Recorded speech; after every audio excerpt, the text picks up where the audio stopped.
मैं सीएल कुशवाहा आप लोगों को बुद्धा कोचिंग सेंटर के ऑनलाइन क्लासेज में बहुत बहुत स्वागत करता हूँ। आज हम लोग जो है हिंदी विषय के बारे में जानेंगे। हिंदी विषय में आज हम एक ऐसा महत्वपूर्ण टॉपिक आपको बताने जा रहे हैं जो सामान्यतः सभी परीक्षाओं में पूछे जाते हैं। जो भी परीक्षाएं जिसमें हिंदी से संबंधित प्रश्नगत या प्रश्न आते हैं उसमें से लगभग सभी परीक्षाओं में जो है इस प्रकार से प्रश्न पूछे जाते हैं।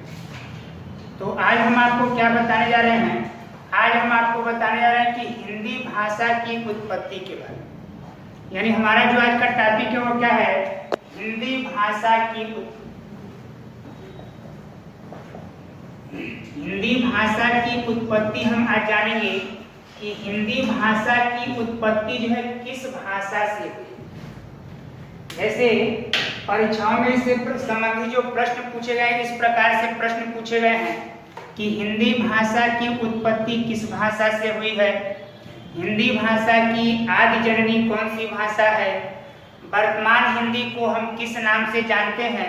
इस प्रकार से जो है परीक्षाओं में प्रश्न पूछे जा चुके हैं। तो आज हम जानेंगे कि हिंदी भाषा की उत्पत्ति जो है किस भाषा से हुई।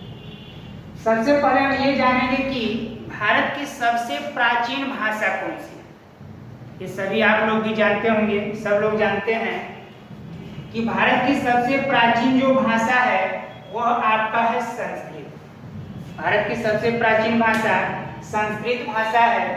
संस्कृत शब्द को अगर हम खंडित या विच्छेद करें तो इसका मतलब होता है सम प्लस कृत, यानी कृत मतलब निर्मित या बनाया हुआ।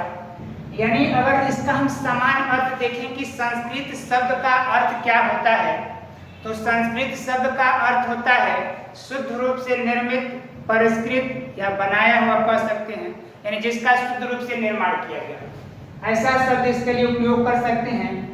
ये जो संस्कृत भाषा है ज्यादातर विद्वानों का मत है कि ये भारतीय भाषा नहीं, यानी मूल रूप से इसकी उत्पत्ति जो है भारतवर्ष में नहीं हुई थी, ऐसा मान्यता है। कुछ विद्वानों का मत है कि ये जो संस्कृत भाषा है वह आर्यों के साथ भारतवर्ष में आई थी। यानी ये जो संस्कृत भाषा है कहाँ से आई थी? आर्यों के साथ आई थी। आर्य का मतलब क्या होता है तो सभी लोग जानते हैं कि आर्य का मतलब श्रेष्ठ या कुलीन भी होता है। ये आर्य कहाँ से आए थे इसके बारे में भी अलग अलग मत बताए जाते हैं विद्वानों के। जैसे कुछ विद्वानों के ये भी मत हैं कि आर्य जो है मध्य एशिया से आए थे। जैसे मैक्स मुलर का मानना है कि आर्य जो है मध्य एशिया से आए थे। उसी प्रकार से और भी मत हैं, जैसे दयानंद सरस्वती का मत है कि तिब्बत क्षेत्र से आए थे। बाल गंगाधर तिलक का मत है कि उत्तरी ध्रुव से आए थे। ऐसे बहुत सारे अलग अलग विद्वानों के मत। तो आर्य ज्यादातर मत यही है कि मध्य एशिया से आए थे। ये आर्य जब भारतवर्ष में आए तो अपने साथ एक भाषा लेकर आए थे जिसको हम संस्कृत के नाम से जानते हैं। कोई भी भाषा हो किसी भी क्षेत्र या किसी भी देश काल परिस्थिति में जाती है तो निश्चित है कि उस देश काल परिस्थितियों से वह भाषा प्रभावित होती है। तो ये संस्कृत भाषा भी जब भारतवर्ष में आई तो ये भारत की बोली सभ्यता या यहाँ की जो संस्कृत थी उससे प्रभावित हुई और यह प्रभावित होकर ये दो स्वरूपों में जो है खंडित या विभाजित हो गई। यानी यही संस्कृत भाषा दो स्वरूपों में आगे चल के विभाजित हुई, जिसको एक बोलते हैं हम वैदिक संस्कृत और दूसरा जो संस्कृत है उसको हम बोलते हैं लौकिक संस्कृत। यानी ये दो स्वरूप हम संस्कृत का देखते हैं, वैदिक संस्कृत और लौकिक संस्कृत। अब इसमें हम देखते हैं कि वैदिक संस्कृत और लौकिक संस्कृत ये दो अलग अलग नाम क्यों हैं। यानी संस्कृत का वह साहित्यिक रूप जिसमें वेद पुराणों उपनिषदों की रचना की गई उसी को हमने जो है वैदिक संस्कृत। और एक संस्कृत का वह स्वरूप प्रचलित था जो आम जनता के बोलचाल में लोगों के बीच बोलचाल के रूप में प्रचलित था, या लौकिक साहित्य के रूप में जो प्रचलित संस्कृत थी उसको हमने लौकिक संस्कृत कह दिया।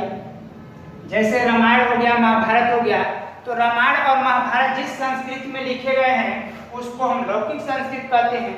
जिसमें वेद पुराण उपनिषदों की रचना की गई उसको हम लौकिक संस्कृत वैदिक संस्कृत कहते हैं। यही जो लौकिक संस्कृत है, यही लौकिक संस्कृत आगे चलकर विकसित होकर परिमार्जित होकर एक नई भाषा के रूप में विकसित हुई, जिस भाषा का नाम है पाली। ये पाली भाषा, पाली शब्द का अर्थ कहा जाता है कि ये पाली शब्द जो है संस्कृत के पंक्ति शब्द से बना हुआ है, यानी पंक्ति शब्द का ही बिगड़ा रूप जो है पाली है। कुछ विद्वानों का मत है कि पाली शब्द जो है पाटल से संबंधित है, पाटलिपुत्र यानी पाटल से संबंधित, इसको जोड़कर बताया जाता है। ये पाली जो भाषा है ये भारत में विकसित होने वाली पहली भाषा मानी जाती है। यानी अगर आपसे ये कहा जाए कि भारत में विकसित होने वाली पहली भाषा कौन सी है या कौन सा मूल रूप से भारत में विकसित भाषा है, तो वह आपका भाषा है पाली। इससे एक जीएस से भी संबंधित प्रश्न आता है कि गौतम बुद्ध ने अपना उपदेश जो है किस भाषा में दिया। तो गौतम बुद्ध सब लोग जानते हैं बौद्ध धर्म के संस्थापक हैं, उनके द्वारा जो भी उपदेश दिए गए वह पाली भाषा में ही दिए गए। तो हमने बताया कि पाली भारत की प्रथम देश भाषा है जिसमें गौतम बुद्ध ने अपने उपदेश दिए थे, और पाली शब्द जो है सामान्यतः पंक्ति शब्द से माना जाता है। यही पाली भाषा जो है धीरे धीरे आगे चलकर विकसित होते होते एक और नई भाषा के रूप में हमारे सामने दिखाई देता है, वह भाषा है प्राकृत। यानी अगली जो भाषा विकसित हुई वह प्राकृत भाषा। इसके अर्थ के बारे में अगर हम कहें कि प्राकृत शब्द का अर्थ क्या होता है, तो इसका एक अर्थ ये निकलता है कि प्राक प्लस कृत शब्द से ये निर्मित है, यानी पहले से निर्मित, इस प्रकार से इसका अर्थ निकाला जाता है। ये जो प्राकृत भाषा है, इस प्राकृत भाषा में किसने अपने उपदेश दिए थे, तो प्राकृत भाषा में महावीर स्वामी ने, जो जैन धर्म से संबंधित हैं, तो प्राकृत भाषा में उपदेश है महावीर स्वामी ने दिया। संस्कृत, लौकिक संस्कृत, पाली और प्राकृत, यहाँ तक जो भी भाषाएं थी वह संस्कृत के बहुत ही करीब थी, यानी संस्कृत से मिलती जुलती प्रवृत्तियां या गुण रखते थे। लेकिन पाली प्राकृत भाषा के बाद अगली जो भाषा विकसित हुई उसका न तो पूर्णतः स्वरूप संस्कृत से ही मैच हो रहा था और न कोई अगली भाषा के रूप में ही दिखाई दे रहा था। यानी अगली जो भाषा विकसित हुई वह बिल्कुल बिगड़ी हुई और विकृत भाषा के रूप में हमारे सामने आता है, जिसका कोई व्यवस्थित व्याकरण नहीं। इसीलिए प्राकृत भाषा के बाद अगली जो भाषा आई उसको हमने अपभ्रंश कर दिया। अपभ्रंश शब्द जो है अपभ्रष्ट शब्द से बना है।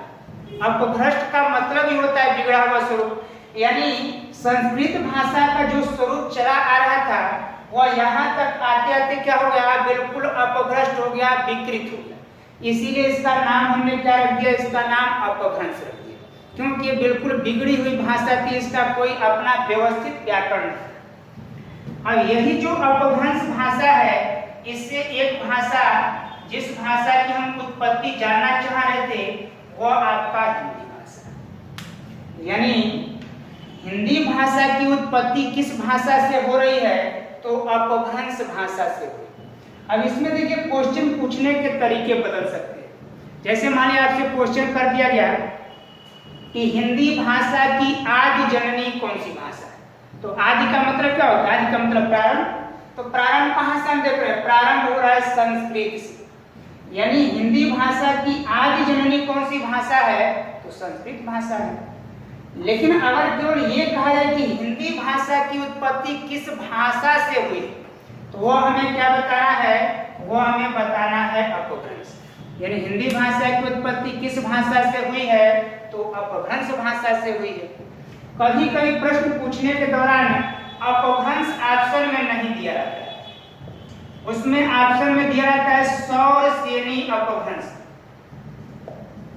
अब क्वेश्चन पूछ दिया कि हिंदी भाषा की उत्पत्ति किस भाषा से हुई है, तो उसमें हमको क्या बताना है, सौर सेनी अपभ्रंश बताना। अगर अपभ्रंश और सौर सेनी दोनों ऑप्शन दिया रहे तो हमको सौर सेनी अपभ्रंश बताना। सौर सेनी ऑप्शन में नहीं दिया हुआ है तो हमको सीधे सीधे अपभ्रंश बता देना। अब इसी मामले में हमने बताया पीआरटी में एक प्रश्न पूछा गया है कि वर्तमान हिंदी को हम किस नाम से जानते हैं, या वर्तमान हिंदी को हम कौन सी हिंदी कहते हैं। अब यहाँ पर हम जानेंगे कि ये तो हिंदी है, तो इसको वर्तमान हिंदी कह सकते हैं कि नहीं कह सकते हैं। ये जो अपभ्रंश है, इसमें 6 प्रकार के अपभ्रंश होते हैं। अपभ्रंश में 6 प्रकार के अपभ्रंश है, जिसमें से एक अपभ्रंश का नाम है सौरसेनी अपभ्रंश। अपभ्रंश का ही एक स्वरूप है जिसको हम सौरसेनी अपभ्रंश के नाम से जानते हैं। इस 6 अपभ्रंशों में से एक अपभ्रंश है सौरसेनी अपभ्रंश। इस सौरसेनी अपभ्रंश के अंतर्गत 5 उपभाषाएं आती हैं। सौरसेनी अपभ्रंश के अंतर्गत 5 उपभाषाएं आती हैं, जिसमें से एक उपभाषा का नाम है पश्चिमी हिंदी। यानी ये उपभाषा है जो किसके अंतर्गत आता है, तो सौरसेनी अपभ्रंश के अंतर्गत। इस पश्चिमी हिंदी के अंतर्गत 5 बोलियां आती हैं, यानी इसके 5 स्वरूप हैं, यानी 5 इसके अंतर्गत बोलियां हैं, जिसमें से सबसे प्रमुख जो बोली है वो आपका है खड़ी बोली। और यही जो खड़ी बोली है आगे चलकर किस रूप में विकसित हुई, तो वह विकसित हुई मानक हिंदी के रूप में। इसको मानक हिंदी कहें, चाहे किसी को हम परिविष्ट हिंदी कहें, दोनों में से कोई भी ऑप्शन हो सकता है, ये दोनों से। यानी क्वेश्चन ये किया गया कि वर्तमान हिंदी को हम किस नाम से जानते हैं, तो किस नाम से जानते हैं, मानक हिंदी या परिविष्ट हिंदी के नाम से जानते हैं। अब यहाँ पर देखिए क्वेश्चन क्या क्या आते हैं, क्या क्या प्रश्न इसमें बनते हैं, अन्य परीक्षाओं में किस प्रकार के प्रश्न पूछे गए हैं, वो आपको यहाँ पर बताएंगे। तो यहाँ पर टॉपिक वाइज हम जानेंगे कि कौन कौन से प्रश्न इसमें बन रहे हैं जो परीक्षाओं में पूछे जाएंगे। सबसे पहला टॉपिक हम इसमें जानेंगे कि पूछा जाता है कि हिंदी भाषा की आदि जननी कौन सी भाषा है। पहला क्वेश्चन है कि हिंदी भाषा की आदि जननी कौन सी भाषा है। अभी हमने कौन सा बताया है, तो आदि का मतलब प्रारंभ, तो हिंदी भाषा की उत्पत्ति कहाँ से प्रारंभ हो रही है, संस्कृत से। तो हिंदी भाषा की आदि जननी क्या बताएंगे, संस्कृत बताएंगे। वहां पर हम अपभ्रंश नहीं बताएंगे, सीधे सीधे क्या बताएंगे, हिंदी भाषा की आदि जननी संस्कृत बताएंगे। दूसरा क्वेश्चन इसमें बनता है कि भारत की प्रथम देश भाषा कौन सी है। भारत की देश भाषा, भारत की प्रथम देश भाषा कौन सी है, तो अभी हमने आपको बताया कि ये जो संस्कृत भाषा है वो भारतीय भाषा नहीं है, ये तो आर्यों के साथ भारत में आई थी। तो आर्य भारत में संस्कृत लेकर आए थे, यानी भारत में जो विकसित होने वाली पहली जो भाषा है वह कौन सी हो गई, तो पाली भाषा हो गई। तो भारत की प्रथम देश भाषा कौन सी है, तो वह आपका है पाली भाषा।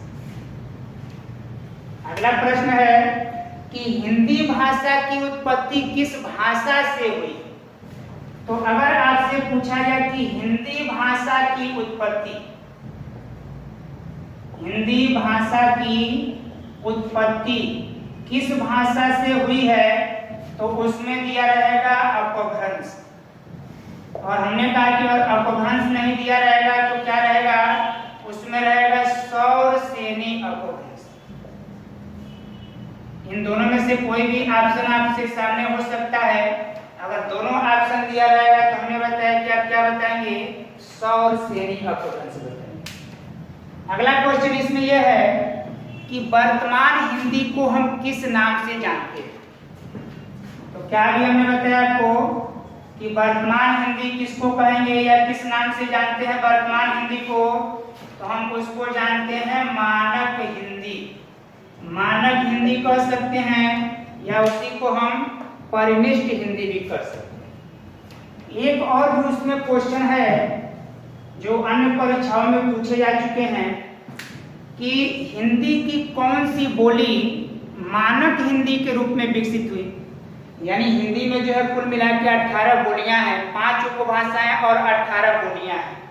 तो उन 18 बोलियों में से कौन सी बोली है जो वर्तमान हिंदी के रूप में विकसित हुई थी या मानक हिंदी के रूप में विकसित हुई थी। तो वह कौन सी बोली है? वह आपका है खड़ी, यानी खड़ी बोली है। यही आगे चलकर किस रूप में विकसित हुई? यही आपका जो है मानक हिंदी या परिनिष्ठ हिंदी के रूप में विकसित हुई। तो इसमें जो टॉपिक हमने आपको आज बताया कि हिंदी भाषा की उत्पत्ति, तो हिंदी भाषा की उत्पत्ति से संबंधित ये प्रमुख टॉपिक हैं जो ज्यादातर परीक्षाओं में पूछे जा चुके हैं। हिंदी भाषा की आदि जननी संस्कृत, भारत की प्रथम देश भाषा पाली, हिंदी भाषा की उत्पत्ति किस भाषा से? तो अपभ्रंश या सौर श्रेणी अपभ्रंश से। मानक हिंदी यानी वर्तमान हिंदी को हम किस नाम से जानते हैं? तो मानक हिंदी या परिनिष्ठ हिंदी। कौन सी बोली जो है मानक हिंदी के रूप में विकसित हुई? तो खड़ी बोली जो है मानक हिंदी या परिनिष्ठ हिंदी के रूप में जो है विकसित हुई। तो आज के लिए इतना ही। चलिए, इसके लिए बहुत बहुत धन्यवाद आपको।